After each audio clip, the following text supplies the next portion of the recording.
Hello, welcome to episode 91 of the Joel Fleischman Happy Hour podcast. I'm super ecstatic and excited to have Mike Werner here from American Dream Builders. Did I even do that right? Yes. Wow, I was like, yeah. I didn't know the first time you heard of me. I was like, no, I know it's American, and I'm like, I think I know the last two, but I'm not exactly certain. Of course. Hey, welcome. Cheers. Yes. Also, I could look at your website at any given point. Out of Sheboygan. Are you actually officially? Also, I don't know. Sheboygan Falls or Sheboygan? Sheboygan County? All of Sheboygan County, yes. Yes, that's but I'm probably going to start branching out more toward Ozaukee County. Okay, welcome. A booming area in our state. Mike has been a great customer of ours for many, many years. Really, really fun guy. So we're going to do something totally different today. Right, Marcus? Episode 91, which would be famous 91s? Mr. Dennis Rodman. I don't think there's any more that gets more famous than that. Is it Bonnie Holiday? What famous Packer 91s? He was 90 because I got a jersey at home. He was 90 because it's just like BJ Rogers. Somebody's listening that knows what a 91 is. If you want to call in right now and let us know. We will get back to you. So we're going to do something totally different since it's a Dennis Rodman podcast. 91. Von Holiday? Preston Smith of current Packer. Yeah. Not a fan. Really? Just like one of them under the radar. I don't know. Like he gets no love and no credit, no support. I guess I'm one of those people. Probably does a good job. I don't know. I guess higher expectations. Too high when you get a free. Packers sign so few agents when you sign one. You think they're going to be Reggie White, right? Yeah, you expect another Reggie White. Yeah, if they're not Reggie White, you're like, he's fine. Bust. Yeah, another bust. Tony Mandrich. Right. Okay. All right, we're on. Let's go. We only got 30. And we're revising the podcast for all you loyal listeners. We're going to a 32-minute podcast. 32 hours. Marathon. 32-minute podcast for my favorite all-time NBA player. You know him well, Magic Johnson. Yes. One of the best. Yep. So I'm told that the reason you're cutting it back to 32 minutes is because I'm not that entertaining. Is that true? Yes, that's why we're doing the first one. But you are entertaining, and that's also why we're doing this totally reverse. So please listen up. Mike, at this point, is hijacking the podcast. I have one other person that actually tried without saying it, which was Raina Jeffrey. Shout out to Raina if she's listening. And I basically beat her down during the podcast. She started drilling me with questions. I said, that is not going to happen. We had one other gentleman that actually hijacked our podcast. I don't even know where to take it. Black. Stallion Dex, yeah. So, anyways. Mike, Mike, the floor is yours. All right. What kind of things do you want to talk about as far as my business? What things do I want to talk about as far as your business? That is a really horrible intro. What do I want to talk about as far as your business? What I would love to know is how you got started, why you got into it. Okay. Well, I started back in '95 working for my brother. Did that for 15 years. Then we had a small crash. Why at all, though? Like, I mean, it just was a job to do. Why are you passionate, deeper, why are you passionate about construction? Is it something you stumbled into? So, second generation. You can relate to that. Absolutely. Yeah. So, my father was a builder in Sheboygan County for many, many years. Started in '64. Then my brother took over. Time out. First, is that true? You guys were the first guys to use roof trusses? Very likely, yes. Probably through Richardson, yeah, right? Correct, Right. I've heard the story that you were the first guys to do that. That was called A.L. Wagner, which my dad owned. Okay. He owned his own lumber yard, so that kind of like what you like to do. You like to kind of control so many aspects of the business. Where was that? In Haven. In Haven, okay, where the trust is for Richco now. Yes, correct. And it was called what? A.L. Wagner. And he had bought that? That wasn't his name, obviously. He bought that so that he'd have his own lumber yard. He had complete control. Wow. He was also one of the rare builders. He bought the lumber from the rail. This was in the 60s?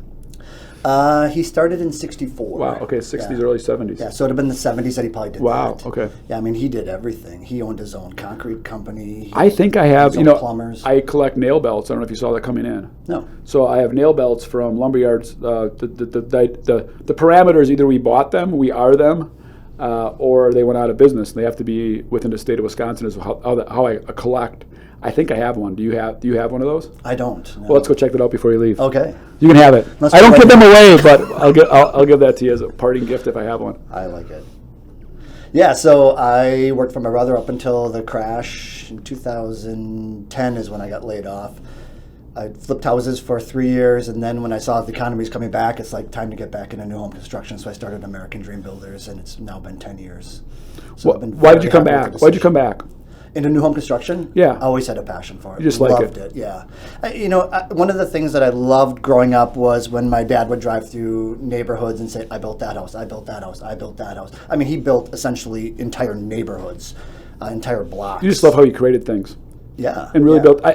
built. Somebody asked me this week, what do I love about working here? And the cliche thing, which is absolutely true, all the people I work with, our mission is to supply happiness. But I said, you know what? One of the underrated things about working here is meeting guys like Mike, or I never met your dad. They're entrepreneurs. They took a chance on themselves, but they're building our community. Right. Like they're building where we live. They're figuring out subdivisions. They're taking huge chances. Like they're cool dudes. Like their brains work different, right? Your dad says that. Yeah. Really funny. Like my kids when they were little, sidebar, we would drive by places and they thought I was a builder till they were like 12 years old. Because I'd go, right, I did nothing essentially. I wasn't even the salesman on the job. He'd be like, oh yeah, we did that hotel. We did that house. Nice. And they just thought I was a builder. And finally they're like, so Dad, you didn't really do anything on that, did you? I was like, nah, not actually. Right. And, I can get teased that way too. So I'm not a guy who carries a hammer or a tool belt. I don't even really own a tool belt. But I oversee everything. I'm very hands-on as a builder. I'm at the job sites every day. I actually love being at the job sites. I don't want to be an office guy that just simply oversees everything from his office. I want to be there. So from what I understand, you might even know this better than me, 48 different subcontractors on your house. Does that sound about right? That's what I've always been told. That's the number I've been rolling with. It doesn't seem that high. Doesn't even seem. No, I don't think I have. You think you'd have less than that? No, because when I do my But don't forget about the my shower. costing, Don't forget about the shower door guy, and That's me. Okay, well, so how many do you That have? pushes the So many do you broom, have? And maybe that's more of a commercial world, but so many do you have? Shit, if I had to guess, I'd say maybe 20. Let's just go with 20. Okay. Of the 20, hey, these are the three things of all 20 these are the three top things that I'm like, you want to do business with me, you want to make me happy, you want to help me build more homes, you want to do my business for life, you want to make my customers happy, whatever that is. What are the top three of that? And then what are the top three that drive you absolutely bonkers? I'd say the thing that I like about the subcontractors that I work with is I've built a strong loyalty with them, a trust factor that for the most part I can rely on them, that when I ask them to be there, they're going to be there. So reliability? Yeah. Their pricing number consistent. one overall, or more trust over, like are you using the word trust or reliability as a thing? Or does that kind of go hand in hand? I'd say to some extent it goes hand in hand, but yeah, I trust that they're going to give me the kind of quality that I expect from them and expect from myself. When you use the same people over and over again, you're getting consistent pricing, which I think is extremely important. There are times where I can sometimes, if I have to, guess what some of my subcontractors are going to charge because I've used them so many times that I know this house is fairly similar to that house, so it's going to be about that price. Well, and we've had some conversations on trust, you and I, about Drexel and us. And I do think trust, I try to teach the team that trust is like a tree. It grows like a tree. It takes a long time to earn trust, but it can come down with one big swing of that axe, or at least a couple swings, right? Maybe it doesn't happen the first time. But for instance, like price, right? Like a lot of our builders trust us on price. They really do. I mean, you don't have time to shop 20 subs every job, right? Like you simply don't have time. Yes. You simply run out of time. And if you did, it honestly is, for those of you, watching, listening in, it's mind-bogglingly confusing because it's apples and oranges. And I didn't know he did it this way. He does it this way. It's kind of, it's tough. So for us at Drexel, and I've been involved in the pricing now for about a year, and you and I have talked about it, little less than a year, maybe 6 months I've been involved in the pricing, just having the entire team, taking away commission-based salesmen, and then pricing everything out the very best we can. I say pigs get fat, hogs get slaughtered. Like, to support local builders, to me, a part of great customer service is a good price. I think people forget that. Like, that's part of the good customer service, is a fair, decent, honest, good price. Not, well, I think in our industry, honestly, in every sub, right, our industry's always been known for this. Well, I start really low and then I crank it up a little by little, right? And then so basically your best customers pay the most until you get your hand in the cookie jar. Mike gets a bid, he's like, oh shit, Mike caught me, right? So your best friends in the business, your best guys in the industry, and our industry is known for that, pay the most. The most loyal guys pay the most. That's what our industry is known for. And the guy that's like a jag-off and does get 3 bids on everything and throws you to the coals is paying less. What the fuck is that? That's just the way our world works. Correct, but so we've been yeah. at Drexel been hyper aware, as Marcus knows, and basically anyone that works by us know, all 800 of us know, I've been hyper aware, everybody gets the same price. It's as low as it possibly can be. We've eliminated, in many places, 2-step distribution, which is 30 to 40% markup, and let's pass that on to the builder. We live at about a 3% bottom line. We're trying to get to 10% due to efficiencies having our own plants and that sort of thing. That's it. Like, let's give them a good price. If they can buy in somewhere cheaper, don't give me what your Drexel and our guys have shiny trucks and they're smiley, so I'll pay 20% more. That's not real. No. Right? That's the world And we you can't don't compete live with that. No. So anyways, trust, that to me is price, responsiveness, reliability, right? Mm-hmm. Quality products. I mean, you referenced that already. Yeah, and I've actually gone through a phase where it's just, you realize at some point that somebody's not working out for you. Whether it's that you don't trust them anymore, or you feel that they're upping their price in a way where it's like, okay, now it almost feels like they're taking advantage of. No, you can perceive it, right? You can Yes, feel correct. It. And, so and you're more work for them than, like, you're not a customer anymore. You're like a burden. Or doesn't it get that far? I'd say at some point it feels like they take you for granted. Yeah, for granted, correct. Right. Comfortable, for granted. Correct, yes. Right. That I can always rely on this job, so let's charge a little more, charge a little more, charge a little more. And maybe not be as responsive, and maybe be a little Correct. sloppy. And if it was just a case of everything's going great and you're charging a little bit more, I can deal with that. It's when the customer service seems to slack a little bit because they start to take you for granted. That's when you realize that maybe I should just get a competitive bid and see, should I stay in line with that person or should I move on? So I want to talk a little bit more about trust. Just came out of sales training on that. I said also, as maybe we're in a recession and Drexel needs more customers, what we really don't need is more customers. We need to sell more things to our current customers. A little bit of both, probably. If we're in a recession and we're going to stay open and we're only a 3 to 5% bottom line company, without letting anybody off, I mean, we either need to sell more to more customers, right, or sell, more categories, right? So, anyways, a little bit of that is trust too. It's really hard to switch, though, isn't it? It's a learning curve, and sometimes that learning curve is worth the effort, and sometimes it's not. It's right. like... But you're building it for a homeowner. The frustration level, you have only so much tolerance for getting frustrated because you're trying to teach someone what you've become so accustomed to working out every job. And you have a huge trust that the homeowner's trusting you, right? So it has to be, I'm guessing, and it's very hard to say, I've never used this person before on your house, yeah, but we're going to try it. I hope it works. That's an expression you would never want to say to a customer. No, but in the back of your mind, in the back of your mind, you're like, thinking that, correct. Or yes. they ask you, like, well, what about, let's just use cabinetry, right? Which is one of the products, obviously, that we sell. We've never used this cabinetry manufacturer before, but why don't you go to that showroom? Her name is, I don't know. We're going to try them. Good luck. Yes. I mean, that's kind of how you got to keep my fingers crossed. You have to sense that at some point, right? Like, yes. I mean, so to me, it's like, if we earn somebody's new business, put in that amount of work and effort, and really show them you have to build the trust before the product arrives, by being reliable, promptness, sincerity. Really helping that guy out and understanding what a big switch that is for that person. Not, hey, you were in a showroom, I quoted it out. What do you think? We're going to do that? I'm like, it's way bigger than that psychologically for a builder, correct? Oh, absolutely. Yeah, I mean, trust is a huge thing. Because when you talk about a new home, that's the largest investment they're ever going to make. So it's not just a case of you're giving them the best price, because any customer who only uses the builder that gives them the best price is somehow getting a shortcoming in some area. So I always tell customers, I can tell you right now, I probably won't be the best price. I'm going to be extremely competitive, but I'm going to tell you all the reasons why I may be higher than someone else. And mainly it's because I am giving you upgraded products than what they're giving, because those are products that I believe in and I think you should really have in your house. So then it's just really a matter of how much can you convince them that the products that you use, the subcontractors that you use, are perfectly right for them.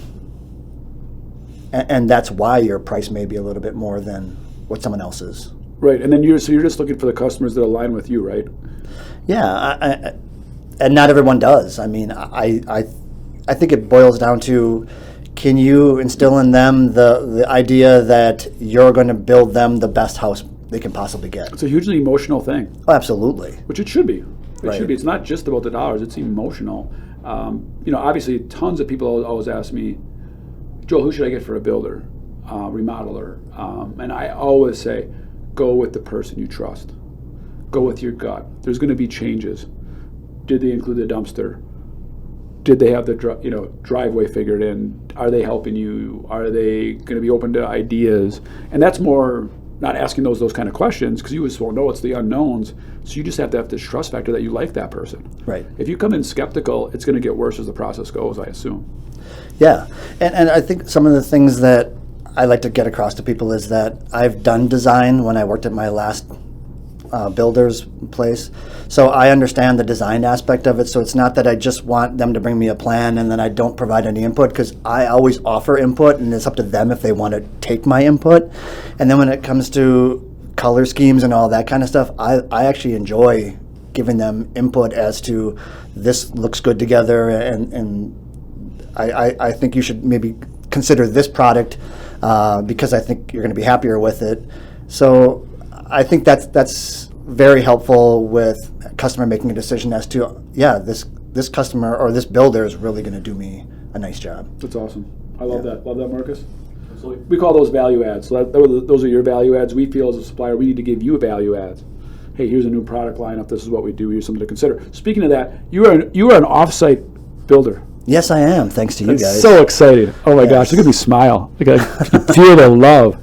How is it going with Offsite? Straight up honest. Overall, I mean, obviously there's going to be hiccups because it's a learning curve. But overall, the customer is ecstatic because they go to work in the morning, they come that evening, and they can't believe they actually have a house to look at. The neighbors are the same way, blown away. They walk their dog in the morning, they walk their dog later in the day, and they're like, I don't understand. How can there be a house here? So it's been fantastic from that standpoint. It creates a buzz. Oh, absolutely. And then I think as you get into the winter months, it makes it even better, because anytime you can shorten that window of time that it takes to frame a house, whether it's 2.5 weeks, 3 weeks, you take that down to 5 days where it's completely enclosed, the inside's done, everything. I mean, that's a game changer. I mean, as far as getting your rough mechanicals in sooner, your basement floor poured, it's saving time is critical in this. Well, and industry. I think in the winter, and any time, right, if we can eliminate some of that moisture. The first time I built was in the year 2000 here in Campbellsport. And I remember going to my house, right, it was very, very cold, couple weeks, months. There was 4 or 5 inches of ice built up, of frost on the floor, right, in the OSB. And was my house fine? Yes, but they had to wait for it to dry out. And was it perfect? No, would I rather have that dried? Yes.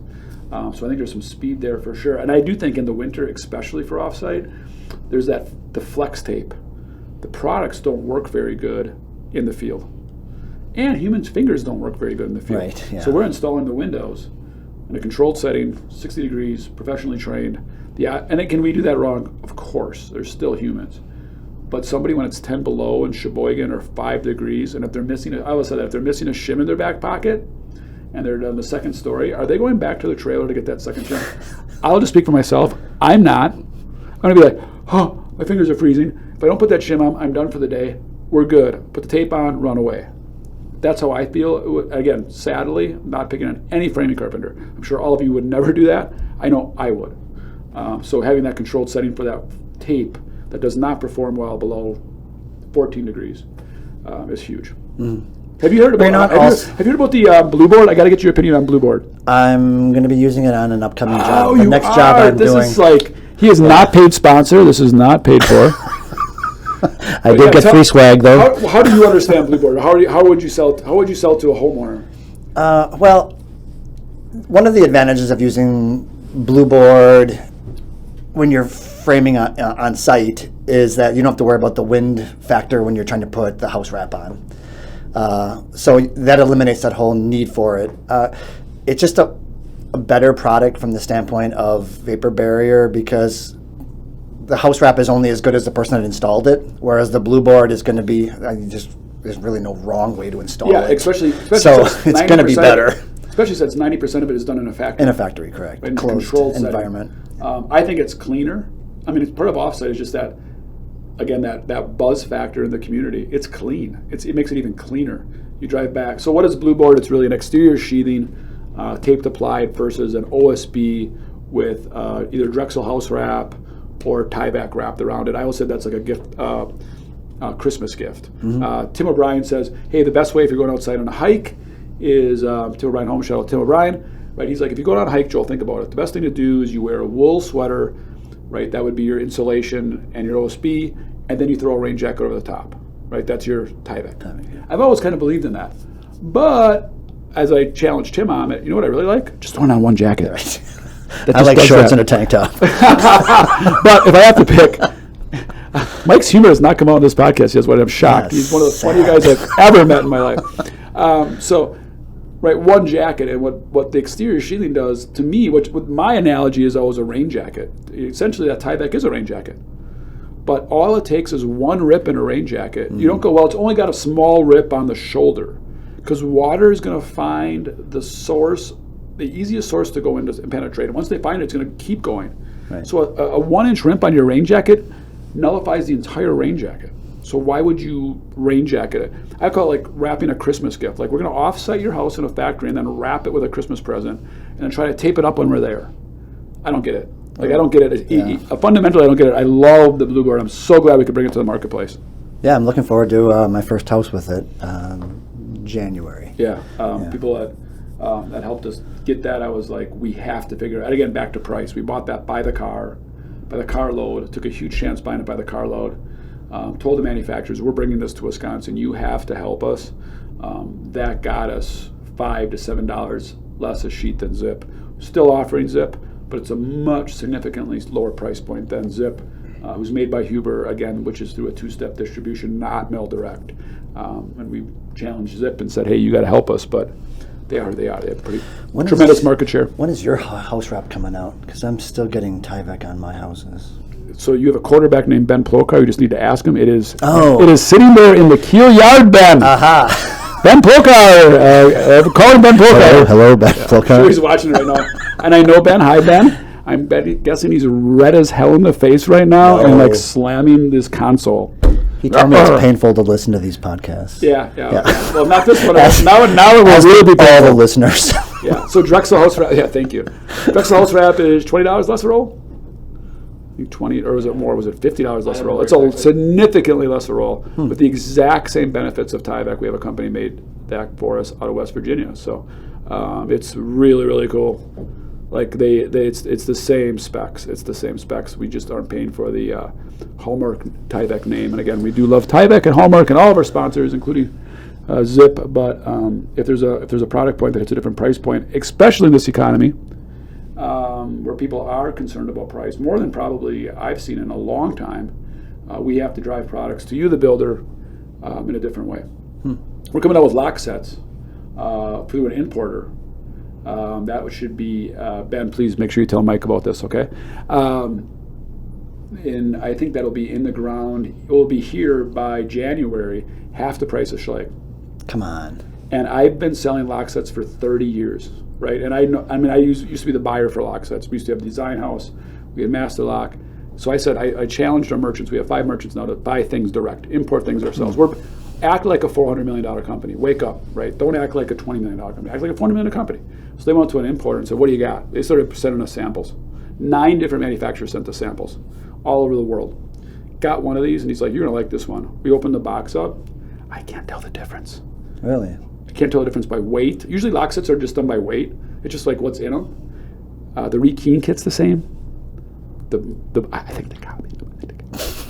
Reverse engineering. They reverse engineered something overseas. But yeah, it will literally be on a house of your quality and size, Mike, probably $500 to $600 less for the lock set package. I can't tell the difference. Yeah, great, right? I'm looking forward to it. Yeah, and on and on we can kind of talk about profitability. How's the economy looking? In your opinion as a builder in Sheboygan County? Phone never rings as much as I would like it to, but I don't know. The beauty of it is I have my own subdivision on the north side of Sheboygan near the north side Walmart. So if that's Go where ahead. I'm You focusing can- a lot of you my. can plug a little bit, sell the lots. How much you sell the lots? Have for? you plugged yourself yet? I feel like I've been doing that nonstop. Yes. Jeez. Have I It's stopped? excruciating to listen to. Just kidding. Excruciating. Well, I just popped the second beer, so shit's getting real right now. Right. I just get excited. So you, as excited as I was, why don't you get just as excited as your subdivision? My doctor told me I can't get too excited, Okay, or I have that's heart, fair, yeah, that's fair. heart issues. They make So, that, yeah, they make so Viagra and other. I like putting spec houses in my subdivision whenever the economy slows down a little bit. It's like spec houses always sell. Okay. So they're always something nice to fall back on. The beauty of it is the shortages I have in 100% Sheboygan- control the over shortages everything in I Sheboygan decide. County is a very real thing, correct? Absolutely, The shortage yeah. of housing. So again, I build a spec. You build a spec. You're creating a home in Sheboygan County, which is needed. Yeah. I think a lot of people still don't realize that, regardless of the economic situations. At least in Sheboygan County, probably Ozaki too, they just don't have enough homes. Right. Yeah. Based on, I guess you'd probably, if you want to speak on why don't they have enough homes, right? Because that again sounds like I'm just making it up. Well, some of the disconnect comes in where the public and this whole belief that you can still build a house for $300,000 or $250,000. I still get calls like that. Well, I'd like to build a house, and then when you find out their budget is $300,000, you hate to be the guy that tells them that it's not a doable thing anymore. It's an unrealistic budget. Which was only how many years ago that you were probably selling a home for $300,000? Oh my God, yeah. Which, I think really, back to honestly, my like, first. What year do you think? I mean, it's probably only 5 years ago, right? Well, to put it into perspective, my first year, 2013, I did a 1,700 square foot ranch with a finished lower level. So all said and done, it was about 2,300 square feet. That's a big home. That's a beautiful home. Yeah, it was 4 bedrooms, three baths, 3-car garage. I sold it for $279 on a 1/3 acre lot in the town of Sheboygan. So those that don't know, what does that sell for today? Same. That same house I've now done, and it's more like $479,000. That's in 10 years. Yeah, in a mere 10 years, it's gone up that much. I think just since COVID, it's gone up about 33%. Absolutely. Yeah. Labor and product.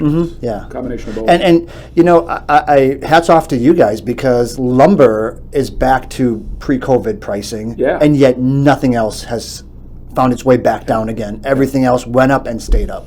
Yeah. So- we are at rock bottom. I mean, this is historically low. The mills are, one of the mills, Canfor, lost 50, don't quote me on this if you're Googling me, but I believe Canfor last quarter lost $52 million. So they will be ramping down and closing some of the mills to drive. And again, I don't feel bad for them. They made so much during COVID because it was the same tree, right? It was the same freaking tree and the same freaking process. And they were selling it for triple. So don't feel bad for them. But they will, their job is to make a profit. Right. The trees got to keep getting milled. So I think you're going to see slight escalation in 2024. Right. Well, and then We bought a ton. Again, I'm talking excruciatingly painful, but we bought a ton. Are you local builders, Let's Mike? You stop. listening? We are good till spring. We bought a lot of lumber at the bottom. Good to know. Yes. Yeah. So you take the increased cost of building a new home, couple that with the higher interest rates, and suddenly the people And that the down maybe, payment. And the down payment. Correct. Yeah. Yeah, because lending institutions are getting a little more cautious now, where they're demanding more from the buyer. So Well, 450 that we talked about, you're looking at bringing $90,000 to the table, 20% in a lot of cases. That's a lot of money. for a lot of people, that's a lot of So money. when you were at 300,000, which is maybe pre-COVID for the same house, you maybe had to bring 5% down, which is 20 grand. So you're talking 90 grand versus 20 grand cash. Yeah, That's huge insane. difference. Yeah. Insane difference. So that definitely changes puts the a lot market. of people on the market. Yeah, That pushes a lot of correct. people away. Yeah. Permanently, maybe. I mean, it's hard to just get 5 minutes to go. Marcus, is that true? Yes. This 32-minute thing's not working out so good. We got a lot to talk about. Mike asked me what we're going to talk about today. I'm like, it's going to go fast. We're going to be good. Yeah, It's like set it apart. yeah. And I thought I was supposed to be in charge, but you've totally dominated the conversation, as I expected. Full of crap. Sends you literally the first. Not really. I used the bathroom before I came first here. thing, the first thing you asked me was a question that was totally redirected towards you. So it's like, no, okay, fine, I'm taking it over. So where do you like to vacation? Great question. I like to go at least once a year as I say it, to put my feet in the sand. Like, I That's- really don't care where. To me, I've been to Mexico, the Gulf Coast, wherever, Caribbean. Panhandle Hooker, Caribbean many times. If my feet are in the sand, I'm a happy camper. yeah. I think it just makes me survive the winter, honestly, and it's something to look forward to. Oh, Isn't it a lot of times about absolutely. vacation is a psychological thing because you're planning it and looking forward to it? How about yourself? It's a goal, yeah. Oh, I'm absolutely the same way. vacationer. My wife and I are huge vacationers. We love to get away. And the beauty of having the right subcontractors means that you can simply work with them either through a phone call or a text, and you feel confident that they're going to be able to keep the job rolling without you. I will say that I'm going to be bringing my son on hopefully in 2024 to help kind of ease some of the burden so that my wife and I have a little more time to And travel. where do you like to travel? My wife and I are huge lovers of Florida. Which side of where? What's your favorite? Like, We love the Gulf side. Yeah, so do I. I love it. It's so and- underrated. It's and so underrated. we love the Naples, Cape Coral. A little further down west. Yes. You've been to Captiva, Sanibel area? Yes, Annabelle Island. Yep. Which one's your like? If you were saying, okay, we're going to invest in a house down here, where would you go? Which town of all the ones you just mentioned, or where? We would definitely stay in Lee County. Lee County. Yeah, Okay. which is where Naples, Cape Coral, all Right, of them are. right, okay. Yeah, it's a really nice sweet spot. It's growing, so it offers so much from the standpoint of restaurants, shopping. It's not that far from the Fort Myers airport. So you're so close to everything, and you're so close to the beaches, and it's far enough south in Florida that even in January you can be in a It's a swimsuit. significant difference. So I've Oh, stayed yeah, at- absolutely. I've stayed at St. George Island, which I adore. St. George Island. It's called the Forgotten Coast. It's just locals, and it's right in the Panhandle. You go right in the middle of spring break, and it's just a wonderful little island. They have like only 4 restaurants, one little grocery store, which is in the gas station. It's wonderful, but again, you're on the Panhandle. Right. So you're taking a huge So risk. it's When we went there much last year, cooler, yeah. it was 35 degrees, right? Yeah. And you're like, I didn't come. But I'm like you said, I'm in shorts and a t-shirt, hat off. My shirt's off. I'm in shorts. I'm like, we're doing this. Everybody knows you're from Wisconsin. We're doing this. We're effing doing this, right? We're effing doing this. But Yeah. yes, when you go further south, it's a completely Oh different yeah, climate. it's a completely different dynamic. Yeah, and that's what you're chasing. I'm not chasing. Right. I'm not trying to go to Florida to get 38 degrees. No, Right. No, what's but the you're going to point? get that in Panama City. You're going to get that in Absolutely. South Shore. Yeah, and we don't. That's not the part of Florida that we gravitate toward. We always go far south. Yeah, I've liked Captiva. I've liked Marco Island is nice. I've never been to Marco here. That's really great. But they're all nice, kind of the same. St. Pete's. Yep, that's I like nice. a lot. Really Yep. like that a lot. That was fun. Sarasota. Sarasota, yeah, all that stuff is Yeah. check a lot of boxes. Maybe we're just getting old. That's where retired old people go from Wisconsin. Maybe we're just snowbirds. Well, it's funny because my wife and Are I you gonna be a joked about. snowbird? Yeah, absolutely. We joked about going to the villages and checking that out just for kicks. Just for kicks until you have a place. Well, we just went there for, they weren't that old. They weren't that old. Ethel told us we really need to get a place. What do you think, Myrna? Should we get it? You'd be surprised. We're actually just older than we think. Ethel is actually just 55 years old. You realize that, right? Okay, moving on. Our last final question today is huge, big, giant billboard. Tons of people see it all the time. Anything you on it? What do you want on it and why? If I could make my own billboard? Yeah. If you have a big, big, giant billboard, you put anything on it and why? I've asked this all 91 episodes. That's how big a fan Mike is. Like you said, all your podcasts are excruciating. He's full of crap. So yes, big, huge, That's why giant your billboard. question knows that doesn't follow it, right? That's your question right there. Yeah. If Yeah. if you're prepped on this, you know. If not, you got to take a deep breath. I'm giving you time to think. Well, I mean, my first thought, of course, is going to be advertise for myself to create more work. I don't think anybody's ever said that. No. That's the first time in 91, which is maybe the first honest answer. Maybe. Yeah. I don't know. Yeah. I will say that I'm probably guilty of not marketing myself well enough, creating more awareness of my business. It always amazes me that I've been doing this for 10 years and I can run across people when I tell them that I own American Dream Builders, they've never heard of it. And it's like, wow, I guess and it's partly because I don't want to be a production builder. I'm perfectly content building 6 houses a year. That's like a spot where I feel like I'm not overstressed. I'm comfortable with the income that I can make from it. I can handle customers. I don't feel like I'm cutting myself way too thin. so that I'm giving every customer the kind of attention they deserve for the amount of money they're investing in. So sidebar, have you ever heard the scale of 3? No, talk to me. Right. So scale of 3, and I really believe in this, is really, especially working with builders, you have to reinvent your company every time you scale up times 3. And even coming from us, right? When I started, we were a $4 million company. Now we do $400 million a year. So we've had to reinvent ourselves so often. And it's a scale of 3. So for builders, that would be, I see it totally. A guy that builds 2 homes a year is completely different than a guy that builds 6. And for you to, and then you kind of get uncomfortable after that, right? So 6, you kind of can do that till about 18. And then literally shit hits the fan, right? I've seen guys go from 6 to 25 and like, holy shit. Yeah. And then they can go out of business that time. When you go to the scales of 3, and we've been at that point in our company, you know, when we went from 50 to 150 million. I remember at 50 million it was like, whoop. At 150 it was like, whoop. Right? And then at 400, where we're at now, we totally have already shifted, like, because I was aware of the scale of 3. But at 150, I almost sold out because I was like, I don't know how to fucking do this anymore. Like, this is crazy, because we were running it like a $50 million company. So that 6 makes total sense. Like, and if you watch builders, they'll get to about 18 or 20, and they just freeze, which is totally cool, because it doesn't, because a 20-year home builder trying to do 50, it'll crack them. Right. And then it goes from 20 to 60, 60 to 180, 180, you know, and on and on. So when you said 6, I'm like, it totally resonated with me. I'm like, yep, you are at a perfect spot. Yeah.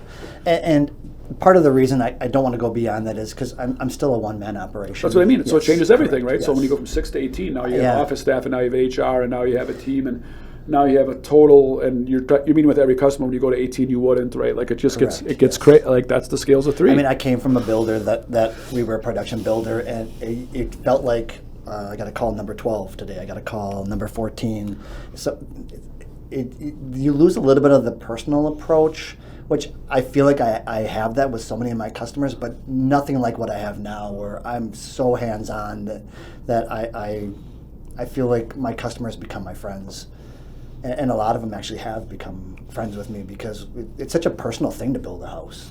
And you make it personal. You do a great job with that. You really do. Yeah. I do everything I can to take all the stress, or as much of the stress as I possibly can, away from them. And part of that is through sense of humor.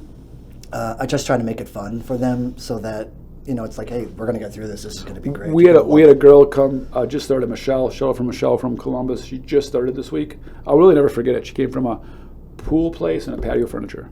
I said, why'd you leave? She said, you know, the culture wasn't the best. It was kind of a pain. She goes, when every customer walked in, it should have been freaking welcome to Disney World. You're going to build a pool with us. She's like, it wasn't that way. And I was like, oh my God, that's our industry. You're going to build a house. You're going to build a kitchen where you're going to spend every single meal. You're going to have Christmas there for 20 years. Like, we should be like, this is Disney World. Like, when we pull up to the job site, we should be like, I have your kitchen in the back. Right? It happens to be in boxes, but you want to see it? Like, we should have a big red bow. Instead, we're like, dude, where do you want these? Bro, right? Like, this is Disney World, man. They're building their dream house. Let's get excited. Like, where's the fun? I will say that when I did a recent offsite package, I was doing video after video after video, and I was texting them to the husband and wife, and they were blown away, because they knew that they weren't going to be able to take off of work. And they, even though I told them how fast the house was going to go, they really did not truly understand or grasp the concept of how fast the house was going to go. That's awesome. So every hour or so I was sending the video, and they just could not believe how awesome it was to see their house. Were you there when they got home from work? Were you standing with them when they pulled up or anything? I wish I could have been, but you know, when you got 2 or 3 jobs going, at some point you have to go to the other jobs. It didn't quite work out that Correct, day. yeah, But just doing that little stuff, right? Oh Yeah, yes, yeah. It made it more real to them, because they saw the elements of it leading to that, versus just seeing it at the end of the day. It's like, wow, cool, I have a house, but I didn't really get to see how it actually all came about. Very cool. Because watching the walls go and then watching the guys put it all together, it's really mind-blowing. Oh, I love it. Obviously, we've invested a lot in it. I think it's just like amazing. I'm just like, yeah, that's the house, and it's done. And you look at it like, and it's good quality. It's not like it's shit. You're like, you know, I've had a lot of very finicky traditional stick-built builders. Obviously, in Wisconsin, we have wonderful builders that work with us. They walk through, it's like, this is how I would have built it. Like, I don't see anything where I'm like, that's weird. Now, I will say, when offsite goes wrong, it goes horribly wrong, because the builder, the factory will build that confidently wrong, right? So like, your house will be missing a window, right? And they're like, That's a problem. yeah. Well, and especially, and again, we fixed that very quickly in a day or two, but homeowners do not want to see their new house, in their opinion, remodeled, right? It's not remodeled, it's fixable. Right. We cut it out, but again, now they show up at 5 o'clock and they're like, there's no window above the kitchen. And you're like, yeah, they'll take care of that tomorrow. It's all good. So when offsite goes bad, it's like, it's so bad. Again, at least emotionally. It's so cool when it works, but when it goes bad, it's usually significantly bad. People ask me, like, what's the one downside? I'm like, when it goes bad, it's bad. That happened with me. It's gonna. No. I guarantee you. We are going to make a mistake. With tremendous confidence. Absolutely. It's going to happen, but we will fix it faster than anybody else and care more. Okay, I promise you that. Yeah. Doesn't make it better when we have sawzalls out there and people are like, where's my window? Or it's the wrong, it's the wrong height. It's just like, those don't match. And you're like, you're not wrong. Like it's very, very, it's something that, because somebody on site would never make that mistake. Right, so it's like so mind-blowing, but it can happen, right? It just, because the designer takes it to the shop floor, and if it's 3 inches off, you're like, those windows do not line up. And again, we fix it the next day, but again, for that one day, you're like, yeah, that's when the video comes in, you're like, that's not good. Getting back to how I'm a second generation, my grandson is now wanting to see houses that I have under construction. My goodness. He's 8 years old. And he's already saying to his mom, to me, and my wife, I want to be a builder when I get older. Wow, yes. Genuine interest. Yeah. I mean, it's exciting. If you're listening to that, you probably can feel his passion just seeing that. That excites you. It's one of those things where it makes you realize that you're actually contributing to your community. Society, and families. And it's making an impact to the point where your son wants to be part of it, your grandson wants to be part of it. Yeah. Our industry is known to be a non-sexy industry. I'm like, I don't know how. Again, we're building these amazing homes where your grandson wants to follow in your footsteps. I don't think it gets any sexier than that, in my opinion. Cool. Like, that's just cool as shit. Well, thanks for coming on, dude. Yeah. Super appreciate it. You're awesome. 91 out. Peace. Love you all.